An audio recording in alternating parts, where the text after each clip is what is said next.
Okay अब हम पढ़ेंगे the legend of the Northland, जो कि एक पोम है। ठीक है, सो इस स्टोरी का अगर मैं आपको एक कंक्लूजन दूँ तो इसमें बेसिकली एक ओल्ड लेडी होती है जो कि सेंट पीटर को गुस्सा दिला देती है बिकॉज ऑफ हर ग्रीड। ठीक है, अब हम लाइन वाइज लाइन पढ़ना स्टार्ट करते हैं। Away in the Northland, where the hours of the day are few and the nights are so long in winter that they cannot sleep them through. So देखो ये किस reason की बात हो रही है, अराउंड ठंडे रीजन की। ठीक है, नॉर्थ पोल, नॉर्थलैंड लेकर ना, तो नॉर्थ पोल रीजन की बात हो रही है, जहाँ जैसे कि हमें पता है ठंड में जो डे होते हैं वो छोटे हो जाते हैं और उन जो हमारे विंटर जो रात हो जाती है वो बड़ी हो जाती है। सो नॉर्थलैंड में ऐसी होती है, उधर विंटर रहती है तो उधर जो ड्यूरेशन होती है डे की वो कम होती है, छोटी होती है, लेकिन जो नाइट की ड्यूरेशन होती है वो ज़्यादा बड़ी होती है। ठीक है, so in this region the north pole the duration of the day is very less and the duration of the night is very ज़्यादा, है ना। ठीक है, सो क्योंकि जो सनरेज का फर्क पड़ जाता है कि वो किस पॉइंट पे पड़ रही है। ठीक है, अब इधर लिखा है ना that they can not sleep them through. They का मतलब क्या होता है, वो लोग, वो पीपल जो कहाँ पर रहते हैं, नॉर्थलैंड में रहते हैं। So they refers to the people who live in the Northland. So the poet says that the duration of the night time is so long that the people can not sleep them through. जो लोग हैं वो सो ही नहीं पाते क्योंकि duration इतनी बढ़ जाती है एंड जब वो बेड पे जाते हैं तो वो कुछ घंटे के लिए सो जाते हैं और फिर जाग जाते हैं, लेकिन तब भी नाइट टाइम ही हो रहा होता है। सो वो एक फैक्ट पे एम्फेसाइज करना चाहते हैं, wants to pressurise the fact that the duration of the night is very long and that is why इधर कहा गया है that the region is Northland. ठीक है, where they harness the swift reindeer to the sledges when it snows and the children look like bear cubs in their funny furry clothes. Sledges होता है, आपने देखा है सेंटा क्लॉज को एक vehicle पे आता है, वही हमारा स्लेज होता है, ए व्हीकल ऑन रनर्स। ठीक है, हार्नेस होता है जिससे जब हम रेंडियर्स एक एनिमल होते हैं जब टाई करते हैं विद ए रोप। ठीक है, स्विफ्ट होता है फास्ट, स्विफ्टली मतलब होता है फास्टली। ठीक है, so the Northland region it experiences severe cold conditions. उधर होता है थोड़ी ठंड होती है, सो वो एक्सपीरियंस करता है cold conditions. Now it is a snowy area.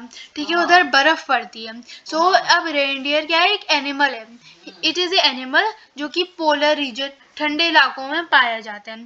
सो लोग क्या करते हैं, अपने रेंडियर्स को स्लेजेस से बांध देते हैं और फिर जो रेंडियर्स होते हैं वो स्लेजेस से उन्हें पुल करते हैं, रेंडियर्स पुलते हैं स्लेजेस। जैसे आपने देखा होगा बुल्लक कार्ट्स को क्या करते हैं, अभी कई सारे एरियाज में देखा होगा आपने कि एक बुल्लक कार्ट पीछे होती है, उससे काऊ को, हॉर्स को ऐसे बांध दिया जाता है। तो इधर वही कहा जा रहा है दैट रेंडियर को स्लेजेस से बांध दिया गया और वो स्लेजेस को पुल करते हैं। ठीक है, अब वो कहता है that the children looks like bears cubs in their funny furry clothes. So जो चिल्ड्रन होते हैं, बच्चे होते हैं, वो ऐसे दिखते हैं जैसे young ones of a bear, bear के बच्चे, क्योंकि वो इतने क्यूट, इतने फनी क्लोथ्स पहनते हैं जो कि फर से बने होते हैं, which make them look like the young ones of bear. ठीक है, which is like furry skin of a bear. ठीक है, they tell them a curious story. I do not believe this true, and yet you may learn a lesson if I tell the tale to you. Curious होते हैं strange। ठीक है, सो दे मतलब होते हैं जितने भी पेरेंट्स, बड़े बुजुर्ग होते हैं वो उस एरिया के, वो ये स्टोरी अपने बच्चों को, अपने चिल्ड्रन को जो कि उनसे छोटे होते हैं उन्हें कहानी सुनाते हैं।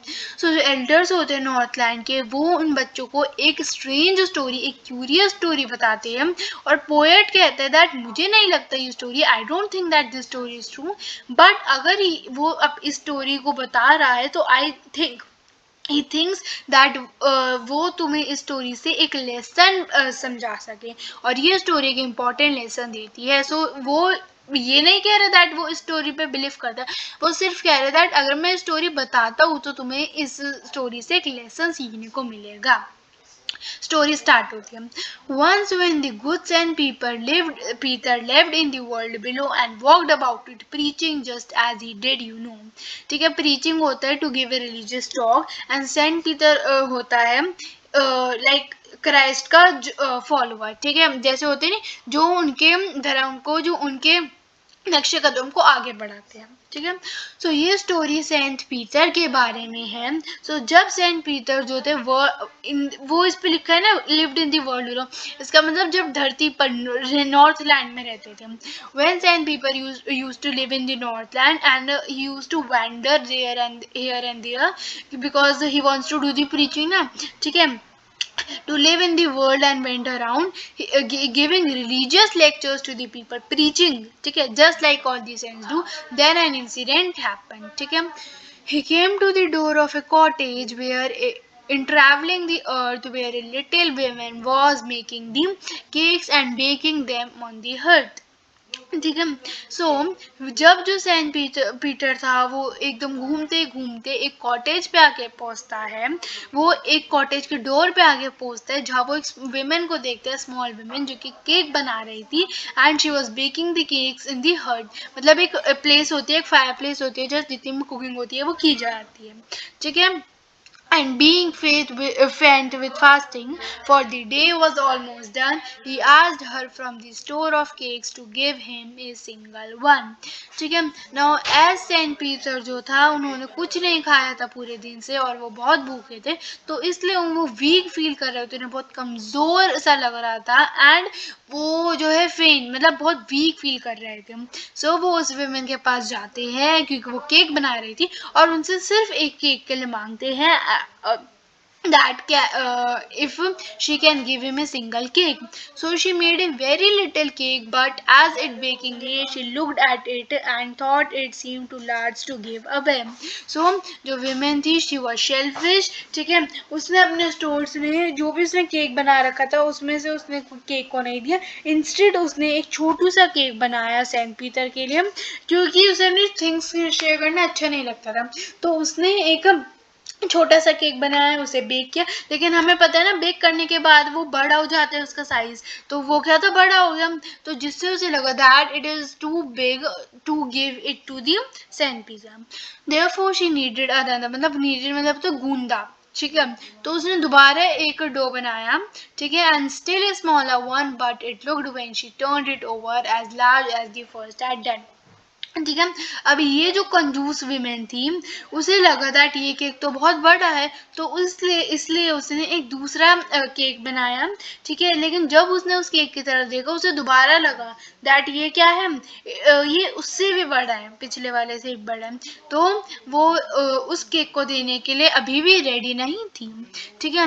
Then she took a tiny scrap of dough and rolled it flat and baked it thin as a wafer, and but she could not part with that, ठीक है. तो अभी क्या गया दैट जब तीसरी टाइम उसने एक छोटा सा डो का छोटा आटा का एक स्मॉल अमाउंट लिया और उसे रोल किया, तो वो उसने एकदम पतला पतला करती गई, ठीक है, that she rolled the dough और उसने बहुत इसे पतला बना दिया लाइक ए वेफर और फिर उसे बेक किया, but she was so greedy that वो इतना थिन पीस भी सेंट पीटर को नहीं दे पाई. So she put that on the shelf, ठीक है. Then good Saint Peter grew angry. अब वो जो सेंट पीटर था उसे क्या आ गया, गुस्सा आ गया, ठीक है. But the saint Peter grew angry क्योंकि उसने कोई भी केक उसे नहीं दिया था. For he was hungry and faint and surely such a woman was enough to provoke a sign, ठीक है. Now जो सेंट पीटर था वो उसे गुस्सा आ गया दैट वो बहुत भूखा था, he was very hungry and he was feeling very very very weak, and जो सेल्फिश वीमेन थी and the selfish greedy women she was not ready to give any of her cakes to the Peter. This behaviour of the greedy women angered the saint, इस behaviour की वजह से Saint को गुस्सा आ गया, ठीक है. And he said you are far too selfish to dwell in a human form, to have both food and shelter and fire to keep you warm. Duvall होता है टू लिव, रहने के लिए. सो सेंट पीटर जो है women को कर्ज करता है और कहता है दैट वो बहुत सेल्फिश है, वो एक ह्यूमन बीइंग की फॉर्म में रहने के लायक भी नहीं है, और कहता है दैट भगवान ने तुम्हें खाना दिया है, तुम्हें शेल्टर दिए, तुम्हें फायर मतलब आग दी है जिससे तुम गर्म रह सको, but you are so selfish that you do not even deserve these resources and she did not want to share them with anybody. Now you shall build as the birds do, and shall get your scanty food by boring and boring and boring all day in the hard dry wood. Scanty होता है छोटा amount, very little, और boring होता है जब आप किसी चीज में होल करते हो. तो बर्ड है ना, तो बर्ड अपनी बीक से होल करती है. सो सेंट पीटर विमेन को कहता है that she would become a bird, क्योंकि she did not deserve to exist in a human form. She shall become a bird, and just like birds अपने house बनाती हैं वुड में अपनी चोंच को ऐसे गाड़ गाड़ के तुम भी अपना घर ऐसे बनाओगी, और बहुत कम फूड तुम्हें मिलेगा by working hard the entire day. Similarly, she would also work hard in the dry wood on and all day and get little food and make a small place for herself to live in. So how the bird is compared with the human? Ki you do not even deserve to exist in a human form. So I curse you to live like a bird. जहाँ तुम्हें खाना भी मुश्किल से मिलेगा. You have to make your house yourself by digging into the wood, and बहुत मेहनत करके भी तुम्हें कम खाना ही मिलेगा. ठीक है. Then up she went through the chimney, never speaking a word, and out of the top flew a woodpecker, for she was changed to a bird. ठीक है. Now इधर कहा गया है that जैसे सेंट पीटर विमेन को कर्ज करता है, सो उसे अपनी तरफ से कुछ बोलने का चांस भी नहीं मिलता है, क्योंकि उस मोमेंट पे वो चिमनी से किसे उड़ चुकी थी. ठीक है. And in the form of bird, and saint Peter का जो कर्ज था उसने एक विमेन को एक बर्ड के फॉर्म में कन्वर्ट कर दिया था. Now she had a scarlet cap on her head, and that was left the same, but all the rest of her clothes were burn black as coal as in the flame.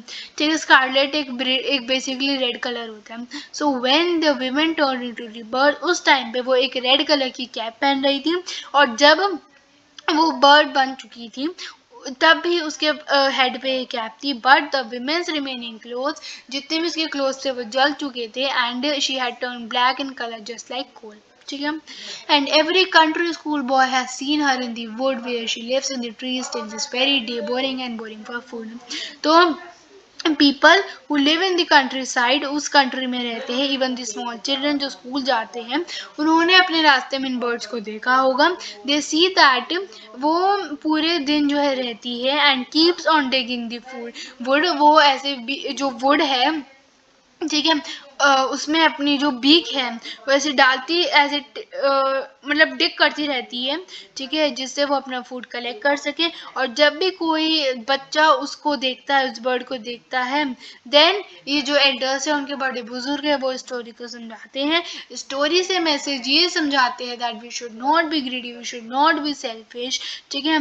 They say that the bird used to be a woman earlier, but she was very very greedy, and she was cursed by the Saint Peter due to this quality, and therefore he caused the women, and they get a teaching that they should not be greedy.